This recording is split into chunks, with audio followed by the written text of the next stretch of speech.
नमस्कार साथियों, मैं मनीष भारती संस्कृति पीसीएस प्लेटफॉर्म पर आप सभी का स्वागत करता हूं। साथियों, बिहार वासियों के लिए एक महत्वपूर्ण खबर है। वो सारे लोग जो बिहार में किराए के मकान पर रहते हैं कहीं भी, या वो तमाम लोग जो किराए का मकान लगाते हैं, किराए पे मकान देते हैं, मतलब उन सभी के लिए ये खबर बहुत महत्वपूर्ण है। और उनके लिए भी जो वकील हैं, क्योंकि इन सब चीज़ों में वकील की जिम्मेदारी काफ़ी बढ़ने वाली है। क्या होने वाला है? बिहार सरकार एक तरह से आप देखेंगे कि जो एक निर्देश जारी कर रही है, गाइडलाइंस, उसके अंतर्गत किराया आधा होने की बात की जा रही है। तो ध्यान से समझिएगा कि इसके अंतर्गत क्या क्या चीज़ें होने वाली है। बिहार में रेंट एग्रीमेंट की फीस आधी हो जाएगी, ये बात अभी तक समझ में आ रहा है। और इसके अंतर्गत कहा गया है कि बिहार के 10 लाख जो किराएदार हैं, यानी कि कुल मिला के 10 लाख किराएदार जो जहां तहां रह रहे हैं, उन सभी को सीधा फायदा मिलने वाला है। जरा विस्तार से इन सब चीजों को देखते हैं कि क्या कुछ हो रहा है। बिहार में घर या दुकान किराए पर लेना अब न केवल कानूनी रूप से सुरक्षित होगा, बल्कि आपकी जेब पर भी भारी नहीं पड़ेगा। तो क्या कुछ कहा जा रहा है? राज्य सरकार के मद्य निषेध उत्पाद एवं निबंधन विभाग ने एक क्रांतिकारी कदम उठाया है, और ये उठाते हुए रेंट एग्रीमेंट और लीज शुल्क को 50% तक कम करने की तैयारी कर ली है। इसके लिए एक उच्च स्तरीय कमेटी का गठन भी किया जा रहा है, और कहा गया है कि जो जल्द ही नए दरों का खाका पेश करेंगे, एक फ्रेमवर्क देंगे। और इस फैसले का सीधा फायदा पटना समेत राज्य में जहां भी जो लोग रह रहे हैं, कहा गया है कि 10 लाख से अधिक लोग राज्य के जो हैं वो किराएदार के तौर पर रहते हैं, उन सभी को सीधा फायदा मिलेगा, जो अब तक महंगी फीस के डर से एग्रीमेंट कराने से बचते रहे हैं।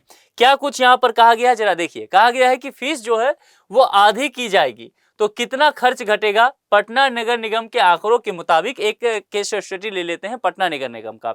तो इसके आंकड़ों के मुताबिक शहर में 3,10,000 रजिस्टर्ड होल्डिंग टैक्स देने वाले घर हैं। ठीक है, कितनी संख्या है? 3,10,000। इतने रजिस्टर्ड होल्डिंग जो है घर, वो टैक्स दे रहे हैं, जिसमें 10 लाख से अधिक किराएदार रहते हैं। कानूनी तौर पर सभी को रेंट एग्रीमेंट की जरूरत है, लेकिन फिलहाल सालाना औसतन केवल 5,000 एग्रीमेंट ही बन रहे हैं। ये आप भी प्रैक्टिकल तौर पर देखते होंगे। आप खुद से पूछिए कि आप बिहार में अगर रह रहे हैं, किराए के मकान पे रह रहे हैं, तो क्या आपका रेंट एग्रीमेंट हुआ है? या अगर आप मकान किराए पर लगाते भी हैं, दुकान लगाते हैं, तो क्या आपने रेंट एग्रीमेंट कराया है? या बस आपसी बातचीत कर लिया है कि हाँ भाई साहब 10,000 रुपया महीना चलेगा, और आप बस दिए जा रहे हैं, किराएदार लिए जा रहे हैं।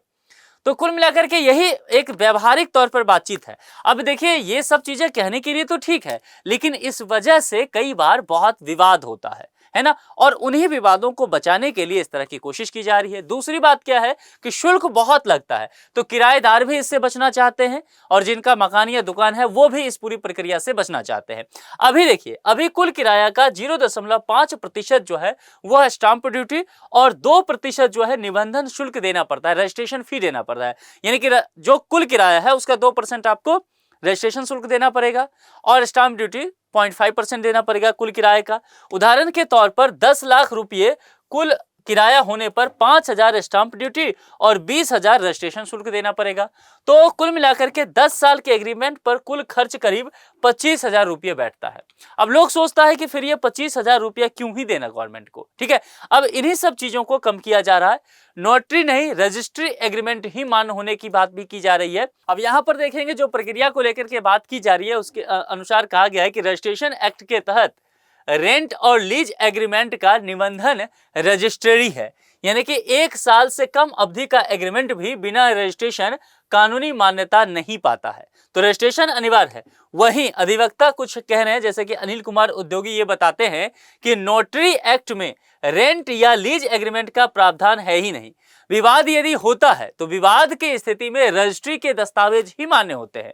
तो माना जा रहा है कि यहाँ पर जो सरकार फीस कम कर रही है, और यदि लोगों के बीच जागरूकता भी बढ़ाया जाए, लोगों को समझाया जाए कि फी कम हुआ है, तो जाहिर सी बात है आप रजिस्ट्री कराइए, क्योंकि कल को अगर विवाद होता है तो निश्चित तौर पर रजिस्ट्री के दस्तावेज ही आपके लिए मान्य होंगे। तो जागरूकता हो, फी कम किया जा रहा है, इन सभी चीजों से कहा जा रहा है कि आने वाले समय में रेंट एग्रीमेंट रजिस्ट्रेशन में एक बड़ा उछाल बिहार में देखने को मिल सकता है। अब आप लोग क्या इस विषय पर सोचते हैं, मुझे जरूर कमेंट करके बताएं। क्योंकि जो लोग भी बिहार में रह रहे हैं वो बताएं कि क्या आप जहां रह रहे हैं क्या वाकई एग्रीमेंट हुआ है, या बिहार में ऐसा ही होता है, ये आप मुझे बता सकते हैं। और हो सके तो लोगों को ये लेक्चर भेजें, जागरूक करें, ताकि वो विवादों से आगे चल करके बच सके, चूंकि सरकार एक्शन लेने वाली है। अब देखिए यहाँ पर एक सूचना आपके लिए है, हाइब्रिड बैच प्रयागराज में संस्कृति आईएएस द्वारा चलाया जा रहा है, जो कि इंग्लिश मीडियम के लिए होगा। जीएस फाउंडेशन कोर्स यूपीएससी और यूपी पीसीएस के कोर्स पर होगा। फिलहाल प्रथम 250 स्टूडेंट जो नामांकन लेंगे उनके लिए फी केवल और केवल 25,000 रखा गया है। वह सारे स्टूडेंट जो दूसरे इंस्टीट्यूट में पढ़ रहे हैं पहले से, यानी कि नामांकन करा चुके हैं, उनको संस्कृति आईएएस वापस आना है या यहाँ आके एडमिशन लेना है तो फी आपके लिए केवल 9,999 रखा गया है। ध्यान रखना है, ये केवल ऑनलाइन सुविधा आपको इसका मिलेगा। बैच स्टार्ट जो है वो 12 फरवरी सुबह 8:30 बजे से हो रहा है। कॉन्टैक्ट नंबर और यहाँ पर संस्कृति आईएएस का वेबसाइट दिया गया है, कॉल कर सकते हैं इस पर या वेबसाइट पर विजिट करके अधिक जानकारी आप ले सकते हैं और फिर जो है आप अपने मनचाहे कोर्स में नामांकन करा के तैयारी को स्टार्ट कर सकते हैं। तो अच्छा मौका आपके लिए है, समय कम है तो तत्परता थोड़ी आप दिखाइए। आज के लिए इतना है। जुड़ने के लिए आप सभी का बहुत बहुत शुक्रिया। Thank you so much.